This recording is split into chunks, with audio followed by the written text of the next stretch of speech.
porque quiero que sepan qué gran lucha tengo por ustedes y por los que están en la Odisea y por todos los que no me han visto en persona.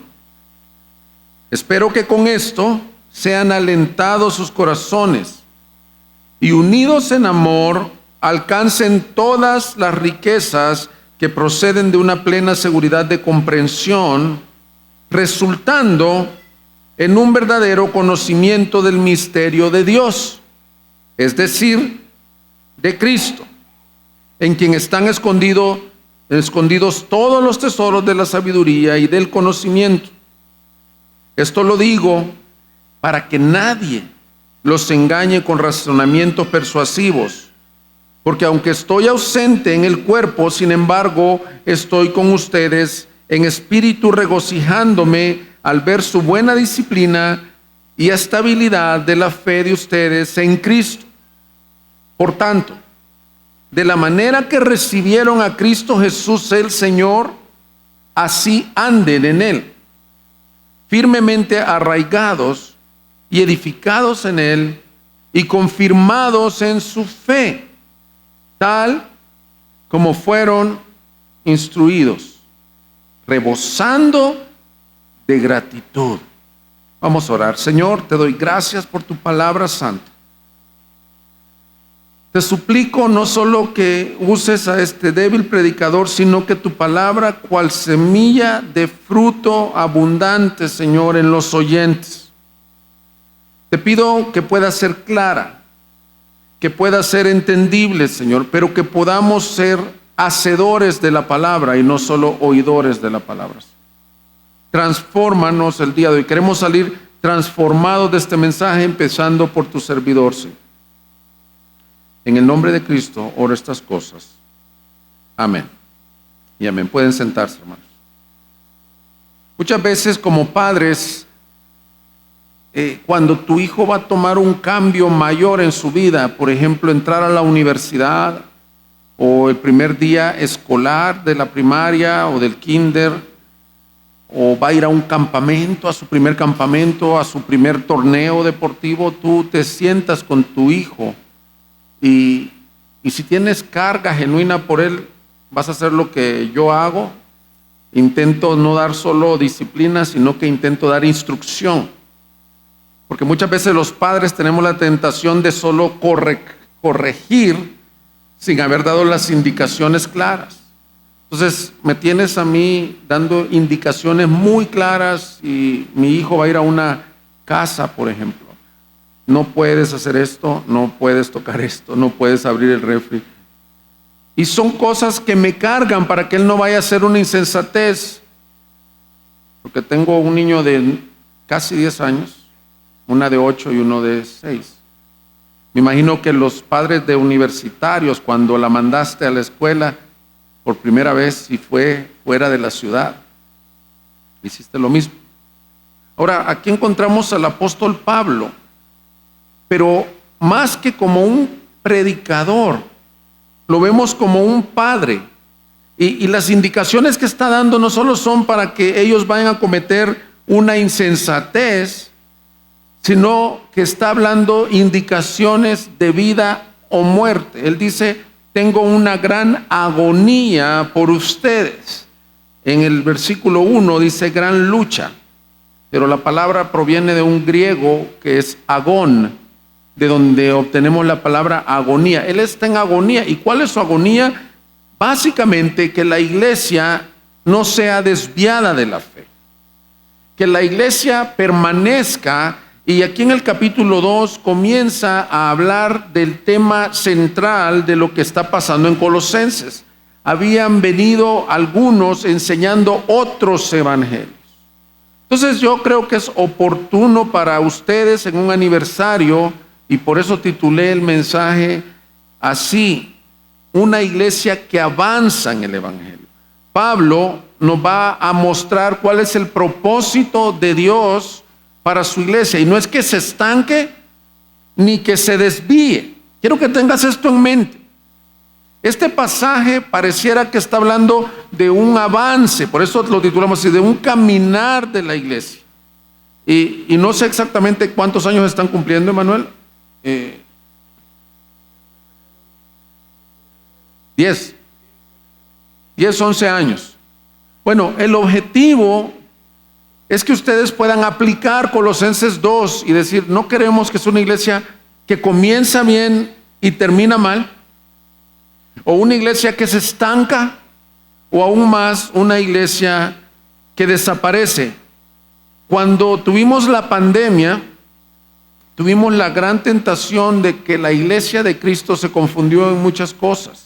El Barna Research Group, que hace investigaciones en el medio cristiano, dice que 1 de cada 3 creyentes dejó de congregarse durante la cuarentena. 1 de cada 3 ya no se conecta en línea. Y 1 de cada 3 se cambió de iglesia porque la oferta virtual fue más amplia. Entonces tú tenías opción de escuchar a predicadores de renombre mundial y tú decías, bueno, mi pastor, voy a decir en mi caso, las ovejas de mi iglesia pueden decir, pues el pastor Roberto no es MacArthur, entonces prefiero quedarme en la casa. Y la iglesia se acomodó y estoy poniendo esto, todavía no he empezado a desarrollar el texto, para decirte que hay peligros para que la iglesia no entienda cuál es el propósito. Y una de las cosas que más partió mi corazón es que en la calle donde estamos en Guadalajara hay como 3 iglesias. Llegó un pastor y me dice que tuvieron que cerrar durante la pandemia. Esa es lo que el Señor quiere prevenir, que sean los primeros 10 años de la carrera, o sea, que estos sean los primeros 10 años de la carrera para ustedes, no casi el final de la carrera. Creo que el objetivo de Pablo, y quiero que pongas atención porque es un pasaje un poco denso de entender, el objetivo de Pablo es que la iglesia crezca en el verdadero conocimiento de Cristo, que no sean desviados y que juntos alcancen la meta de la fe. Lo voy a repetir, creo que el objetivo de Pablo es que la iglesia crezca en el verdadero conocimiento de Cristo, que no sean desviados y que juntos, y fíjate bien este término, juntos en comunidad alcancen el objetivo que es la fe. Aquí llama que encuentren la plenitud. Es una palabra muy favorita de Pablo en Colosenses. Entonces veremos 3 cosas del texto, hermanos, para ver esto que Pablo nos está presentando. Número 1, yo le he dicho 3 deseos que tiene el apóstol Pablo para los colosenses. 3 deseos o propósitos que tiene el apóstol Pablo para los colosenses, que creo que son deseos de Cristo para la iglesia en Moroleón y Uriangato. Número 1, que no sean desviados del evangelio. Número 2, que la iglesia avance a la madurez unidos en amor. Y número 3, que se mantengan firmes en la fe. Veamos el primero, que no sean desviados del evangelio. Mira, pon tus ojos nuevamente en versículo 1, porque quiero que sepan qué gran lucha tengo por ustedes y por los que están en la Odisea y por todos los que no me han visto en persona. Quiero por un momento que veas el carácter de un verdadero ministro. La palabra lucha, como dije, es palabra agón, que significa una gran agonía, y la usó en el versículo 4, la usó en el versículo 29. También dice que él pelea y predica el evangelio en el 1:29 con esta angustia. Es como la angustia de un padre cuidando a su hijo. Pero ¿qué es lo que lo tiene con esta angustia? ¿Cuál es la lucha que tiene en el corazón? Es que ellos no sean desviados por doctrinas que se vuelven persuasivas. Versículo 4, esto lo digo para que nadie los engañe con razonamientos persuasivos. ¿Por qué tiene esta gran lucha? Porque en Colosas habían entrado razonamientos que tenían la característica de persuadir, y la palabra ahí persuadir es como una joven que se enamora de un cuate que todos en la casa le dicen, no, mira, ya lo viste bien, ¿estás segura? Y ella está totalmente como hipnotizada por la persona. Esa característica tienen las falsas enseñanzas. nos hipnotizan, nos atraen y son sutiles. Pero Pablo, su carga era para que en esta iglesia se predicara a Cristo y solo Cristo. Yo creo que los hermanos están haciendo buena labor en predicar Colosenses. Yo solo vengo a poner un ladrillito en la serie, pero te vas a dar cuenta que la serie trata de que Cristo y nada más que Cristo debe de ser el fundamento de la iglesia en Colosas. Porque habían entrado, estos razonamientos, mis hermanos, tienen que ver un poco con volverlos a la circuncisión, con volverlos a leyes, en donde en el capítulo 2 van a ver ustedes que dice: no toques, no manejes, no hagas. Hay cierta virtud aparente, los maestros enseñaban cierta virtud aparente en un evangelio de obras. Él dice: yo oro por ustedes como un pastor, como un padre con agonía, para que ustedes no sean desviados. Este es el primer deseo. Mira el capítulo 1, versículo 24, por favor, conmigo. Es lo que el contexto previo a lo que él ha venido enseñando. 1:24, si eres tan amable, dice así: ahora me alegro de mis sufrimientos por ustedes, y en mi carne, completando lo que falta de las aflicciones de Cristo, hago mi parte por su cuerpo, que es la iglesia.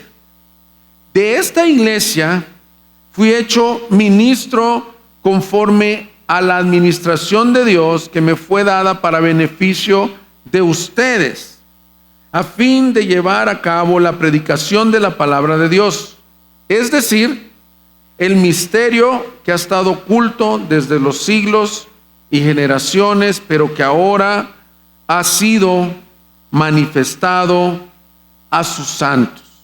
Mira lo que está diciendo. Pablo es un verdadero guarda de la iglesia. No solo es un predicador, sino alguien que está sinceramente preocupado por presentar perfectos a los creyentes. Hermanos, vivimos en tiempos en donde el pastorado lastimosamente no camina como un pastor que Cristo quiere que sean sus pastores.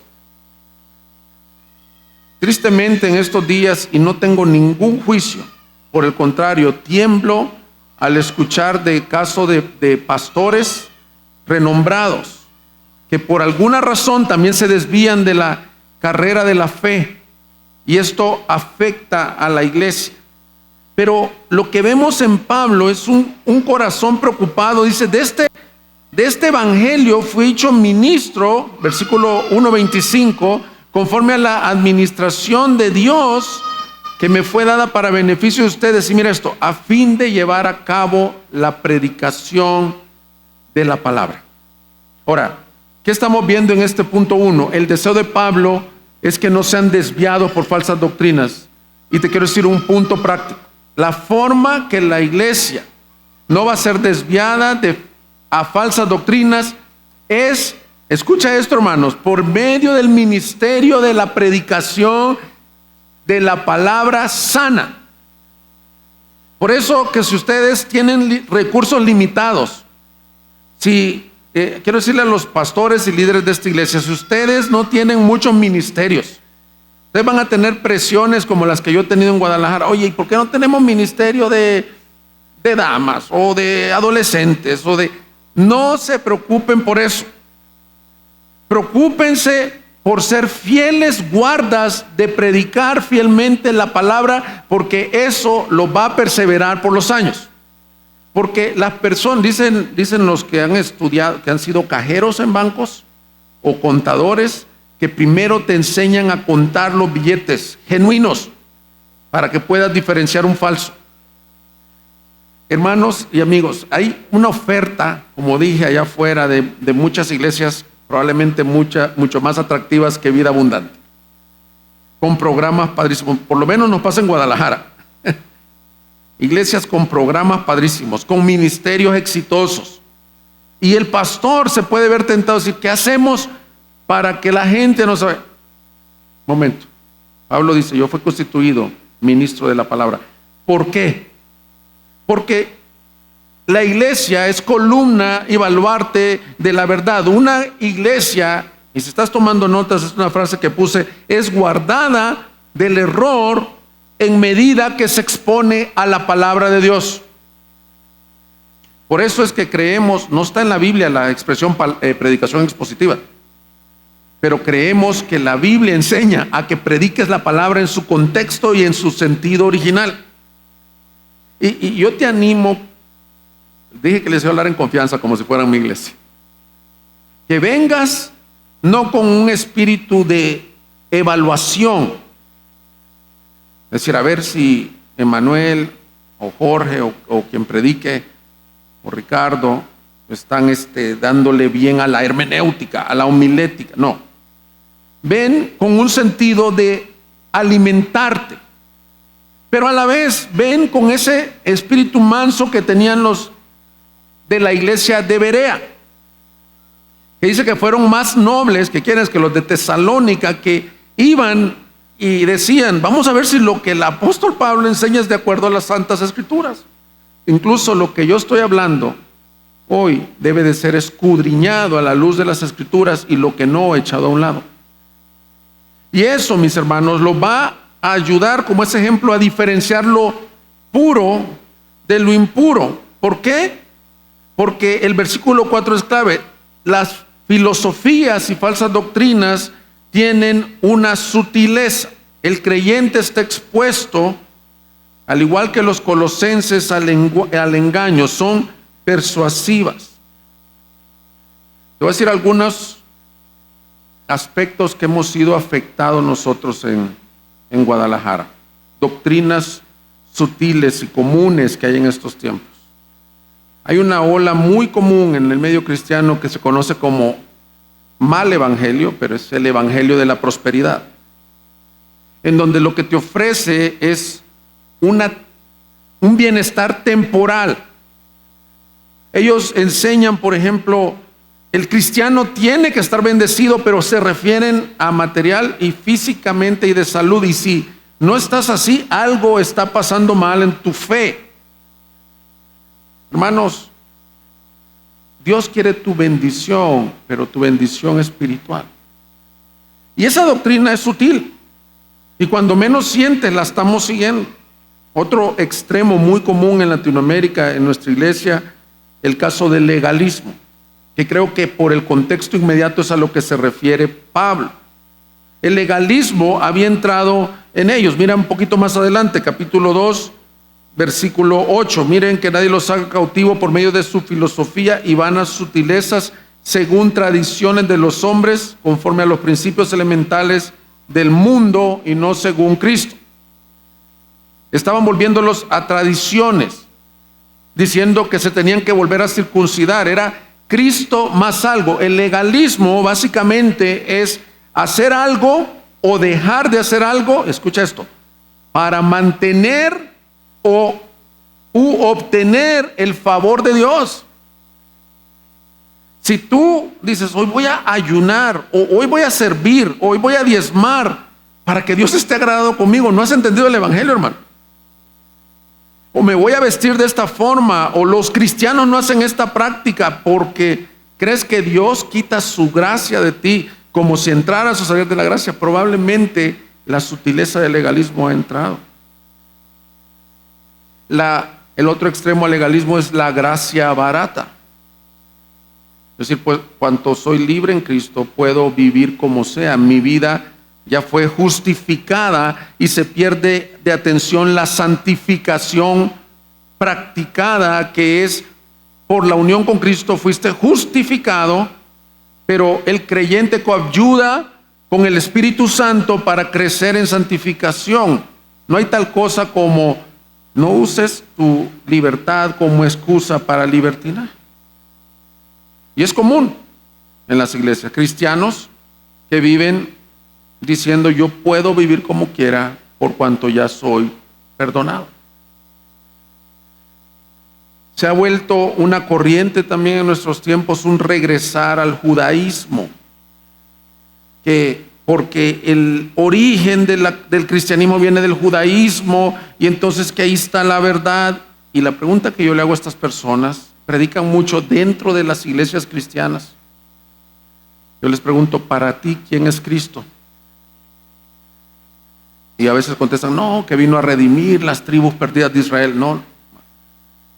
Básicamente, vas a ser guardado del error al entender que Él te quiere preservar por medio de la palabra y al entender que las doctrinas y filosofías huecas son sutiles y que necesitas pedir, Señor, guárdame del error. Y esa es la agonía que tiene Pablo, y ese es el mensaje que yo quiero compartir con ustedes. Hermanos, en una carrera, no carrera de 100 metros, en una carrera tipo maratón, tú puedes perder tu tiempo desviándote del camino.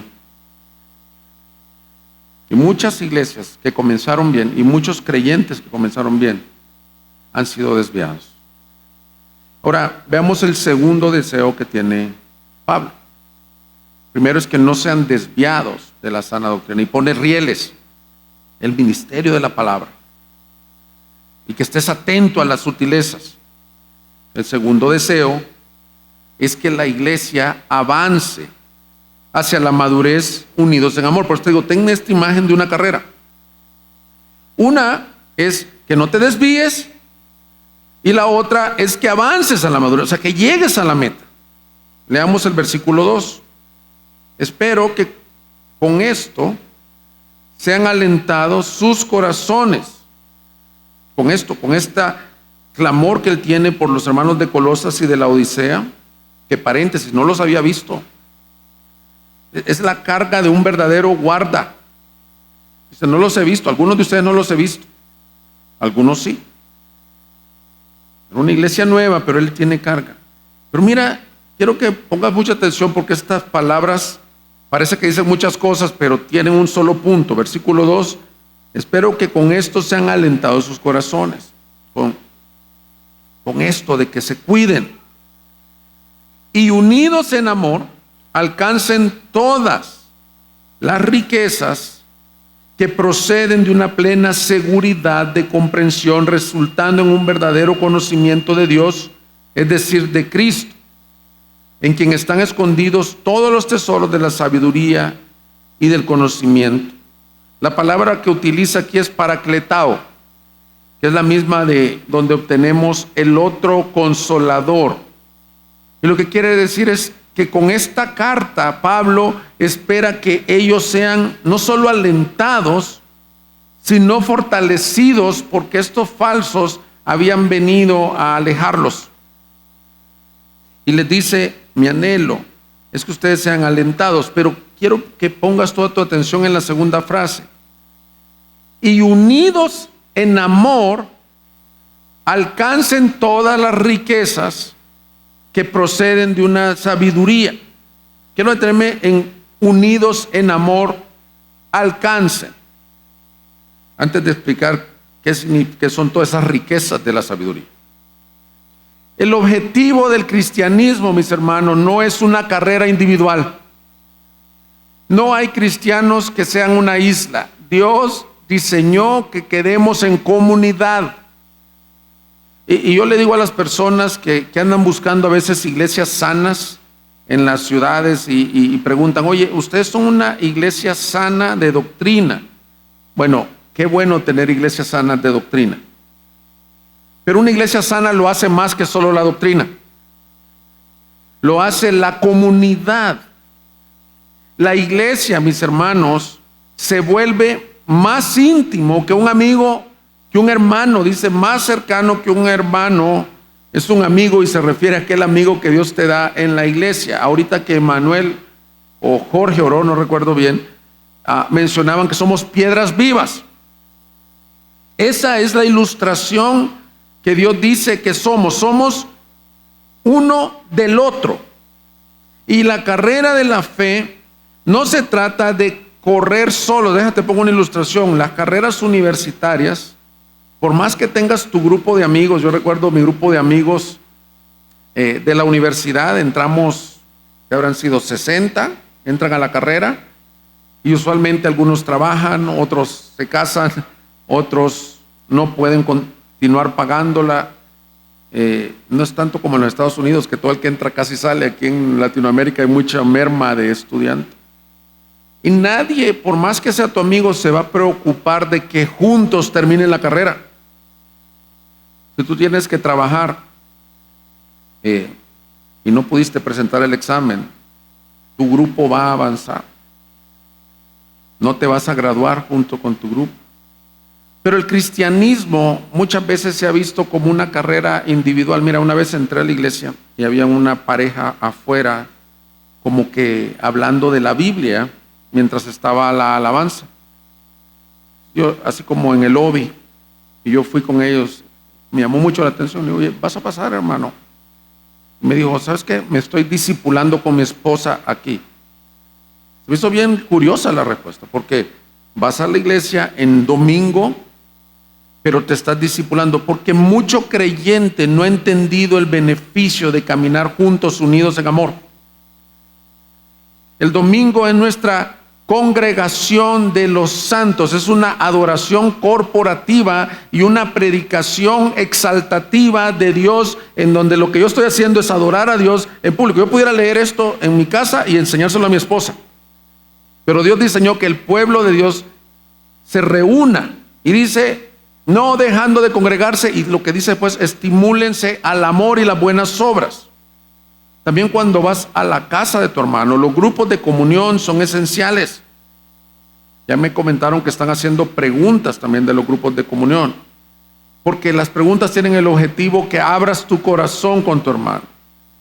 No tienes que ser rico ni tener la casa más amplia para ser hospedador. Lo que está diciendo aquí es que unidos en amor alcancen las riquezas de Cristo. Ahora, dije, no es como una carrera universitaria, entonces, ¿cómo qué es? Como una carrera. Hagan de cuenta, yo tengo 3 niños chiquitos y tenemos bicicleta, la de la niña con rueditas y de ahí para allá los demás sin rueditas. Y salimos, hay un parque ahí muy cerca de la iglesia, el Parque Metropolitano. Y vamos empezando y ya la niña chiquita se quedó 100 metros atrás. Yo no puedo decir, te veo en la casa. Y yo veo que mucho creyente dice, pues yo voy avanzando en la fe y el otro me tropieza porque no es tan maduro. Y no, es una banda de hermanos en donde, léelo nuevamente, versículos, unidos en amor, alcancen la gloria de Cristo. Nadie va a ser perfeccionado aparte del otro. Iglesia Vida Abundante, juntos. Dios en su soberanía los puso en esta iglesia. Por eso la membresía no es cuestión de que la que me queda más cerca, la que me gusta más la alabanza. No, es a donde el Espíritu Santo te injerta y te hace parte de otra piedra viva. Hermanos, imperfecciones hay en todas las iglesias. Tú estás llamado a salir de una iglesia donde hay pecado. Pecado no confesado en el liderazgo o pecado asolapado en el liderazgo. Pero en una iglesia donde hay imperfecciones, eres llamado a caminar con ellos.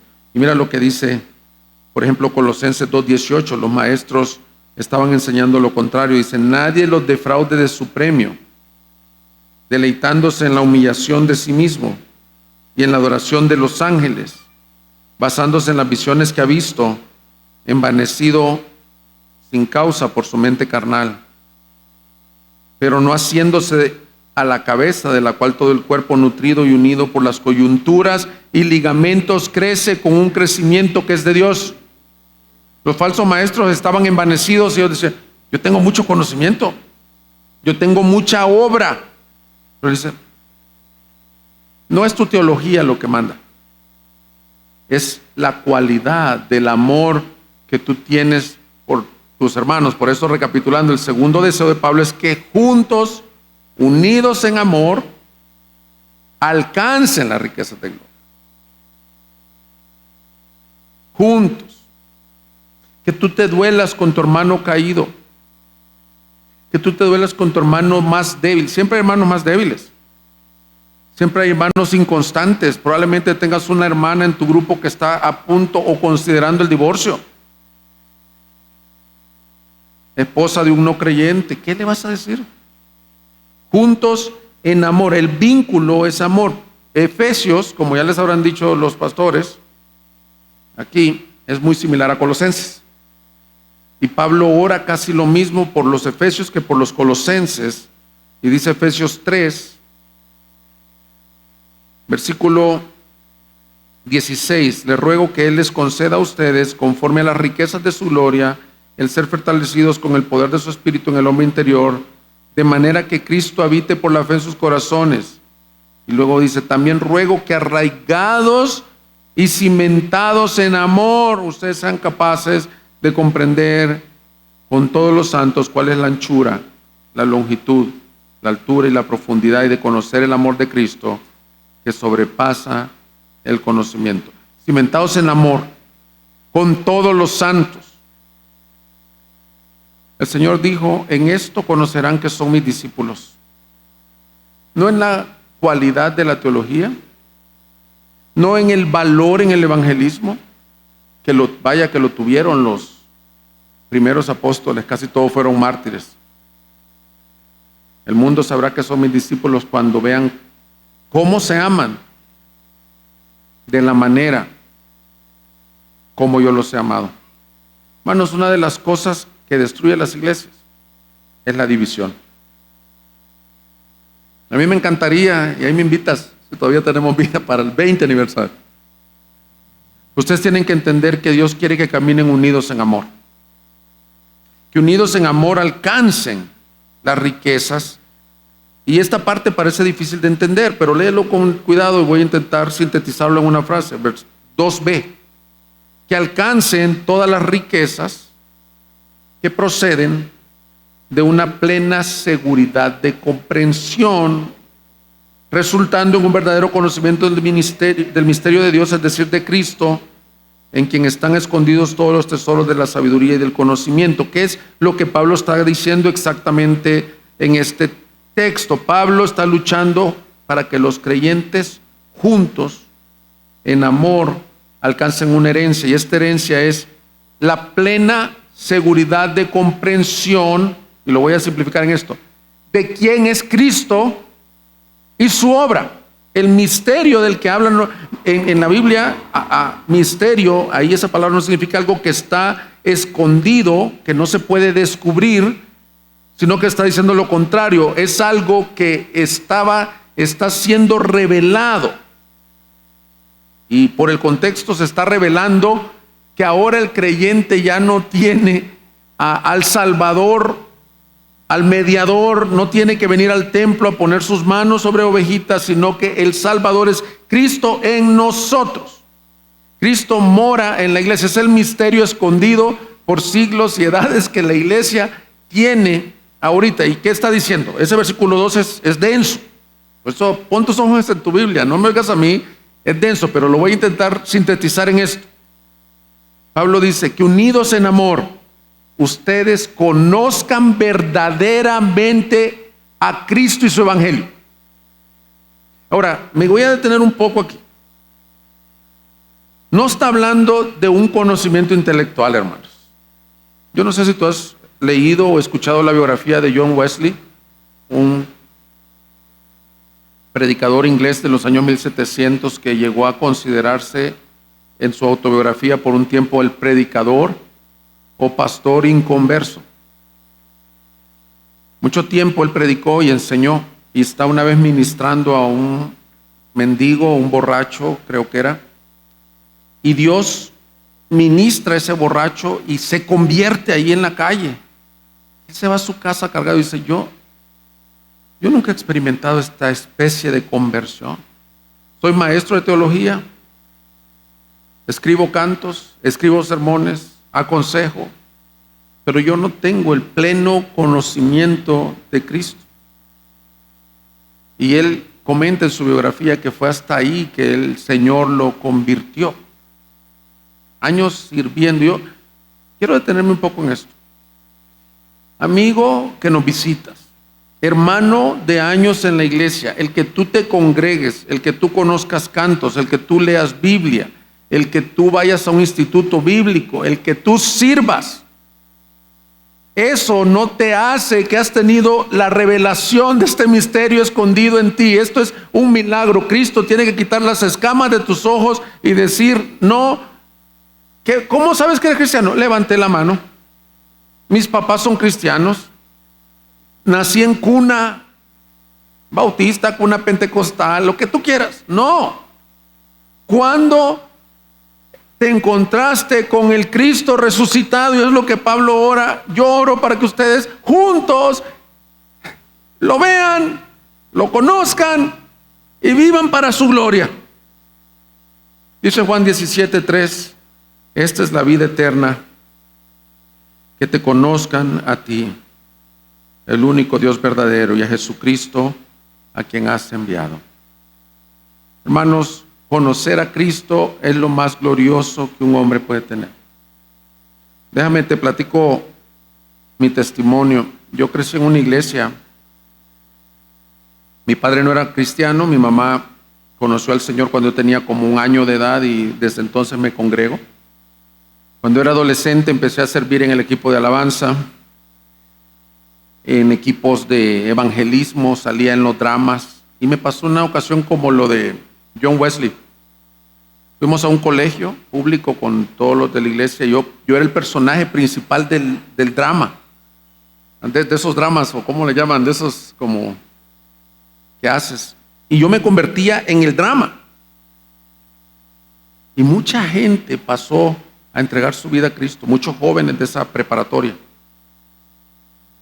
Yo me fui a mi casa, yo dije, yo no tengo nada de lo que yo estoy haciendo, yo estoy atado a mi vida de pecado, a vicios, y no lo conozco. De oídas, lo había oído, como dice Job. Yo sabía canciones, hasta, te quiero decir algo, no te dejes asustar, me había bautizado ya. Tocaba en la alabanza y creo que mis cantos llegaban hasta el techo, creo.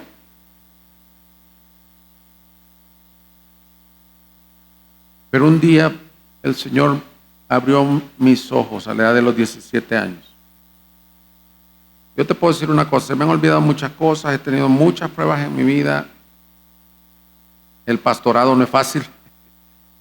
No sé si ya lo sabían los pastores de aquí, pero a veces he dicho, híjole, no sabían lo que me estaba metiendo cuando quería ser pastor. Pero de algo estoy seguro, que a los 17 años Él reveló a su Hijo Jesús, el misterio escondido. Dice el Señor que Él quiere que lo conozcamos en una forma real. Eso es lo que está diciendo ese versículo complicado de entender. Y te quiero dar una ilustración, Mateo 16:13. Mateo 16:13 dice, cuando Jesús llegó a la región de Cesarea de Filipo, preguntó a sus discípulos, ¿quién dicen los hombres que es el Hijo del Hombre? Ellos respondieron, unos Juan el Bautista y otros Elías, pero otros Jeremías o alguno de los profetas. ¿Y ustedes? ¿Quién dicen que soy yo?, les preguntó Jesús. Simón Pedro respondió, tú eres el Cristo, Hijo del Dios viviente. Entonces mira el versículo 17. Entonces Jesús le dijo, bienaventurado eres Simón, hijo de Jonás, porque esto no te lo reveló carne ni sangre, sino mi Padre que está en los cielos. Hermanos, para tener el verdadero conocimiento de Cristo, que dice el versículo 2, y alcanzar las riquezas de una plenitud, nadie lo va a conocer totalmente a Dios, pero lo puedes conocer en verdad. Para poder obtener ese conocimiento necesitas la revelación del Espíritu Santo. Hay un canto que cantamos en Gracia Soberana que dice, muestra a Cristo. Muestra a Cristo, revela, oh Dios, tu gloria. Yo no puedo asumir que en un auditorio con el número de personas que hay aquí, todos han tenido un encuentro. No estoy hablando de un encuentro con doctrinas, no estoy hablando de un encuentro intelectual, y permíteme, no estoy hablando tampoco de emociones, pero estoy hablando de un encuentro experiencial. Que tú puedas estar seguro, no soy perfecto, pero me he encontrado con Él. Y Él se ha comprometido a llevarme a la gloria. Escúchame, joven, hijo de creyentes, porque seas hijo de tu papá, aunque él sea diácono, pastor, misionero, eso a ti no te garantiza que que tú le conoces en verdad. La palabra dice: en aquel día llegarán muchos diciendo: Señor, Señor, en tu nombre hicimos milagros, echamos fuera demonios. Ahora pásalo al siglo XXI. Señor, yo me congregaba, yo ponía las sillas, yo ofrendaba en esa iglesia, yo tocaba en la alabanza, yo predicaba. Y el Señor te dice: apártate de mí, hacedor de iniquidad. Por sus frutos los conoceréis. Y esa es la carga de Pablo. Recuérdate, sigamos la secuencia del mensaje. 1, que no se han desviado. 2, que juntos alcancen esta riqueza de conocer a Cristo y su gloria.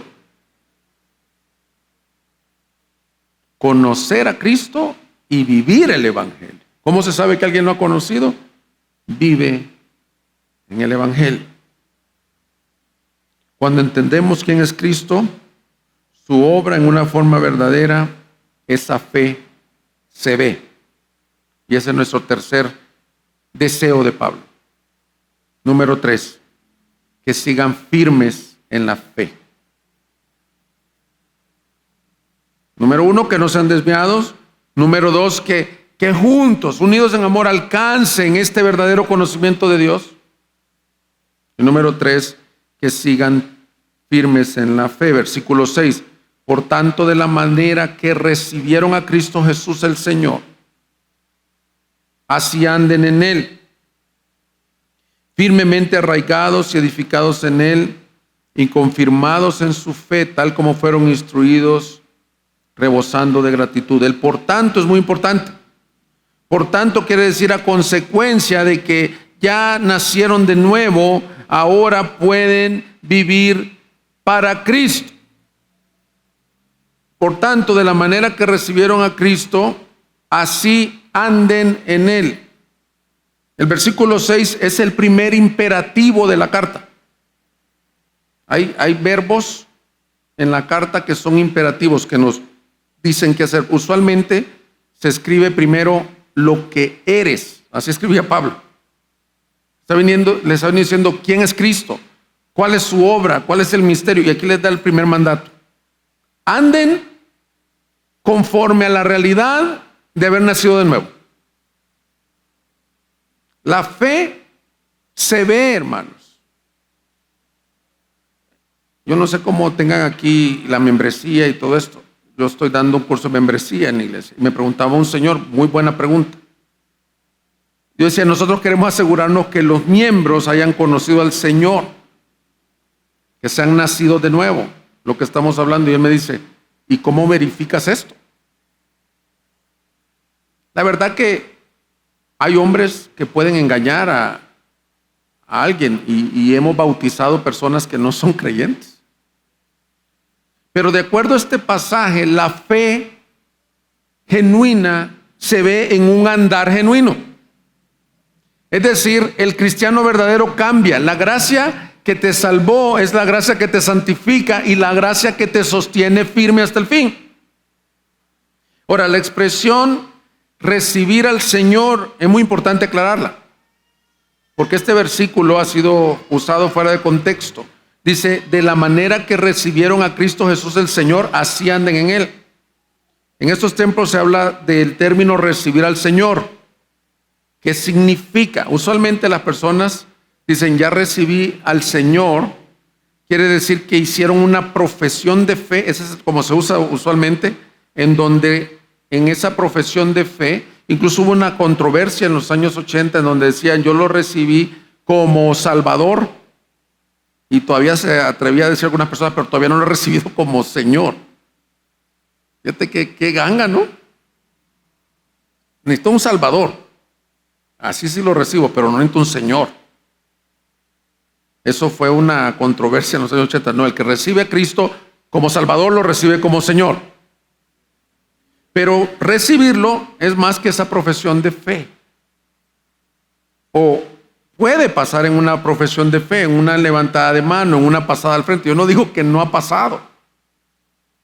Pero a lo que Pablo se refiere es de la manera que tú recibiste a Cristo Jesús el Señor. Ese es misterio escondido. De la manera que todas las riquezas de la sabiduría están en Cristo y te fueron reveladas, y tú por la fe recibiste más que levantar la mano, más que pasar al frente. Es como un ciego recibir la luz.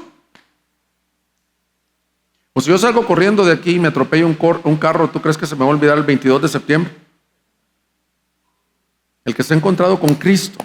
No estoy diciendo que tengas un día. Yo tengo un día en particular porque fue el día de mi cumpleaños que el Señor me rescató.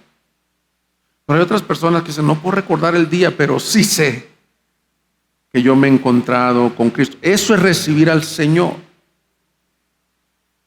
Dice Romanos 10, si confesares con tu boca que Jesús es el Señor, pero fíjate lo que dice, y creyeres en tu corazón, es decir, recibir al Señor es quien ha puesto su fe total en Cristo como única persona para salvación. La palabra fe tiene dos ingredientes, dos palabras latinas.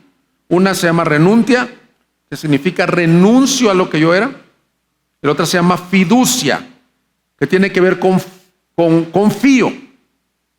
Una persona que ha puesto su fe en Jesús, que ha recibido a Jesús, ha renunciado a su viejo hombre, a todo lo que confiabas, a tus deseos, a tus riquezas, a tus obras, a tus servicios, a tu penitencia. Es decir, no puedo.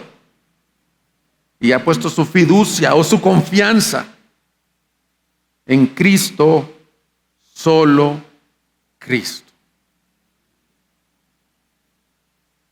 Cristo más nada. En la Reforma Protestante el mensaje era Cristo más algo. En la época del oscurantismo era Cristo más indulgencias, Cristo más penitencias, pero lastimosamente la iglesia de ahora es así, y Colosenses aborda ese tema. Cristo más ayunos, Cristo más diezmo, Cristo más servicio, Cristo más predicación expositiva, Cristo, solo Cristo. No hay más. Y la fe es depositarte y decir, no puedo, no tengo a dónde ir sin ti. Y dice, de la manera que han recibido a Cristo, así anden en Él. ¿Qué quiere decir? El tercer deseo es, anden en esa libertad. Anden en ese crecimiento en santidad. El andar se ve en un crecimiento como iglesia. Mira el versículo 7, que da algunas ilustraciones, arraigados en Él. Me encanta ese término. Hace poco hubo una tormentota allí en Guadalajara y era sorprendente ver los árboles altotes en el piso, colapsada la ciudad. Pero usualmente los que vi en el piso eran unos que tenían una raicita comparada con el árbol, unas raíces muy pequeñas. Probablemente por el pavimento, probablemente por falta de nutrientes. Lastimosamente, hermanos, el creyente que no tiene raíz, cuando viene la prueba, se va a ver ese andar en Él. Ahorita estábamos cantando es rey, si ruge el mar es rey. Yo algo que oro, hermanos, es que yo pueda, por la gracia de Dios, permanecer firme cuando venga la tempestad a mi vida. Porque no es si viene la tempestad a tu vida. La tempestad vendrá a tu vida. Y si te fijas, todo el capítulo 2 está diciendo, yo quiero que ustedes estén arraigados, que andes en Él, es que tú eches raíces en Él. Buena teología, raíces profundas en que el conocimiento de Dios y la plenitud y el misterio escondido de Cristo son las que te van a sostener a la hora de las tentaciones y pruebas. Ustedes ya tuvieron aquí al pastor Hellman, ¿verdad? Ya lo tuvieron, lo conocen. Me impresionó que nos dijo en mayo que él le ha dicho al Señor, si te voy a fallar, mejor llévame. Digo, wow. Este hombre quiere llegar fiel a la meta. Prefiere morirse que dar un mal testimonio de su nombre. Yo temo a veces, digo, híjole, el 2025, ¿cómo va a ser? Este año nosotros hemos tenido pruebas en nuestra familia como nunca hemos tenido antes. Yo le digo, Señor, permíteme echar raíces en ti. A la hora de las pruebas, se ve lo que el Señor le dijo a Pedro: yo he orado para que tu fe no falte. Dice, anden en él arraigados, versículo 7, y luego dice, edificados. Cambia la ilustración de un árbol, pasa a un edificio. Un buen edificio necesita buenos cimientos. Dice que el hombre sabio construyó su casa sobre la roca. ¿Por qué, hermanos? Porque van a venir las pruebas. Porque llega el día como tuvo Job, que vino uno y otro con malas noticias. Pero él dice, estás arraigado y edificado en él. Y quiero concluir este mensaje con el evangelio. El chiste no es que tú vas a permanecer, no es que tú vas a echar raíces fuertes y que tú vas a hacer el edificio fuerte. No somos. Que Vida Abundante va a ser la iglesia fuertota del Bajío. No. Es en él. El misterio escondido por los siglos y edades es Cristo en nosotros, el perfecto Hijo de Dios, santo e inocente, puro, vino a pagar por impuros, no santos, no inocentes, para hacernos un pueblo santo, puro, arraigado y firme en él. La unión con Cristo es muy evidente en todo este pasaje y Él ruega para que ustedes sean arraigados, afirmados en Él, tal como fueron instruidos, rebosando de gratitud. Un verdadero cristiano no puede tener queja en su corazón, porque el aire que respiramos es por gracia. Ya ven que llegan las señoras a consejería, que ya no aguanto el marido, que por qué tengo este marido, que es aquí. Yo llego un momento que les digo, hermana, ¿usted ya le dio gracias a Dios por el marido que tiene? Que mis hijos, que son muy tremendos, ¿ya le diste gracias que hay muchas mujeres que oran por concebir un hijo? Que la iglesia, que los pastores, que los... Yo no, nadie me ha dicho nada aquí.